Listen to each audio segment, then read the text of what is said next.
Hello दोस्तों, मैं संजीव। आज हम आ गए हैं आधुनिक बिहार के ऊपर। आधुनिक बिहार में हम सबसे पहले जिक्र करने वाले हैं बिहार में यूरोपीय कंपनियों का आगमन। तो आप लोग भारत में यूरोपीय कंपनियों का आगमन पढ़ चुके होंगे। इसी तरीके से सेम बिहार में यूरोपीय कंपनियों का आगमन होता है।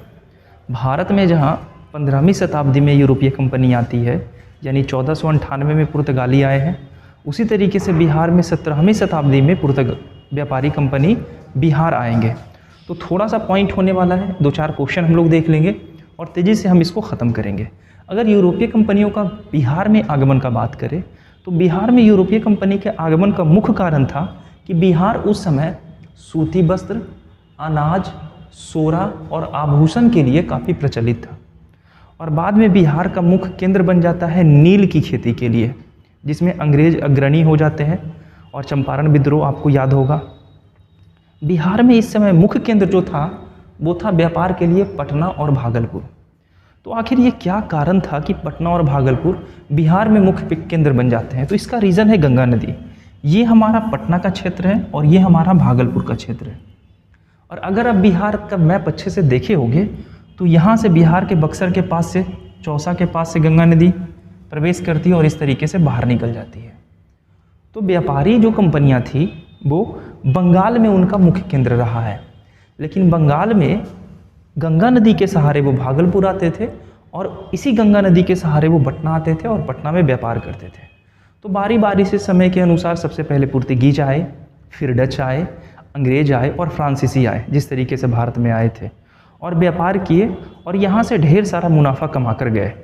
तो बात करें अगर यूरोपीय कंपनियों का, तो बिहार में यूरोपीय कंपनी आती है कब? 17वीं शताब्दी में।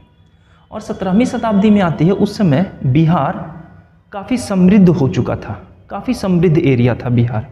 बिहार में सबसे पहले पुर्तगाली आए हैं व्यापार के पर्पज़ से। पुर्तगाली सबसे पहले बिहार में आए और पुर्तगालियों का मुख्य केंद्र था बंगाल, वो भी बंगाल का हुगली का क्षेत्र। हुगली नदी आप जानते होंगे, गंगा नदी की ही से ही एक धारा निकलती है हुगली नदी, और हुगली नदी के किनारे ही कलकत्ता स्थित है। हुगली से जल मार्ग के द्वारा ये अपने साथ मसाला, चीनी, मिट्टी और बर्तन लेकर पटना की मंडी में आते थे और यहाँ ये सारी चीज़ें बेच देते थे और यहाँ से सूती वस्त्र और अनाज लेकर जाते थे बंगाल के क्षेत्र में और भारी मुनाफा कमाते थे। तो सबसे पहला क्वेश्चन तो यही आता है कि सबसे पहले बिहार में कौन सी कंपनी आई? तो पुर्तगाली आई थी। पुर्तगाली का मुख्य केंद्र कहाँ था? तो बंगाल के हुगली के पास। इसके बाद पुर्तगाली बिहार में किस चीज़ के ऊपर फोकस कर रहे थे? तो इनका मुख्य फोकस था कहाँ? तो इनका मुख्य फोकस था सूती वस्त्र के ऊपर और अनाज के ऊपर। तो पुर्तगाली हमारा हो गया समाप्त। अब आगे चलते हैं, बात करते हैं हम लोग डच के बारे में। डच, जिसे हॉलैंड के नाम से जानते हैं, डच से बार बार क्वेश्चन आता है। अक्सर ये क्वेश्चन पूछा गया है बीपीएससी में कि डच बिहार में कब आए थे? तो कब आए थे? 1632 ईस्वी में डचों ने अपनी पहली कोठी पटना में खोली थी।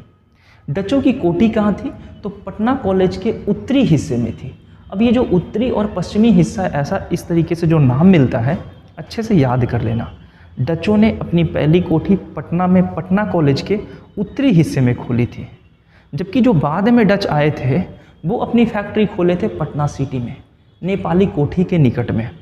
तो ये छोटी से 2 पॉइंट आप याद रखना। डच बिहार में कब आए, कोठी कहाँ खोली, बाद में जो डच आए वहाँ उसने अपनी कोठी कहाँ खोली, और डच कितने नंबर पे आए थे? तो सबसे पहले आए हैं पुर्तगीज, फिर आएंगे डच, फिर आएंगे इंग्लिश और फिर आएंगे हमारे फ्रांसीसी।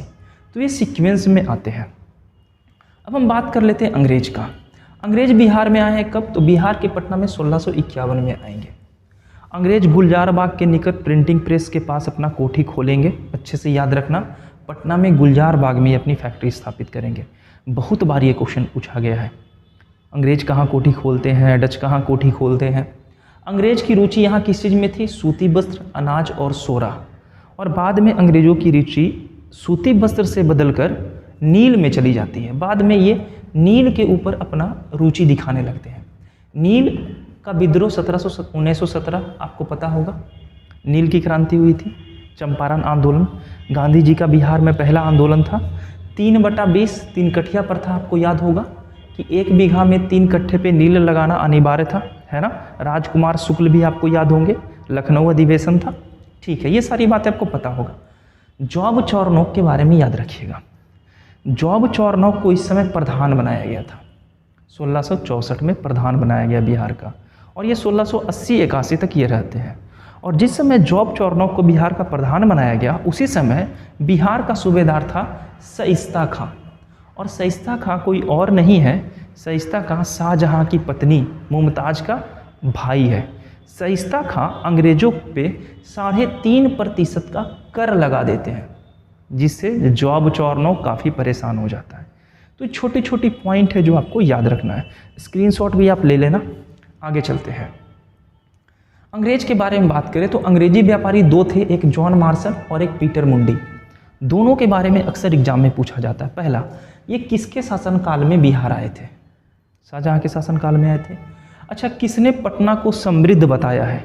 और किसने ये बताया है कि पटना मुगल का दूसरा सबसे बड़ा केंद्र है? तो यही दोनों बताएंगे। इसने पटना की समृद्धि, धनी वर्ग का ऐश्वर्य, जीवन शैली का चित्रण अपनी डायरी में किया है।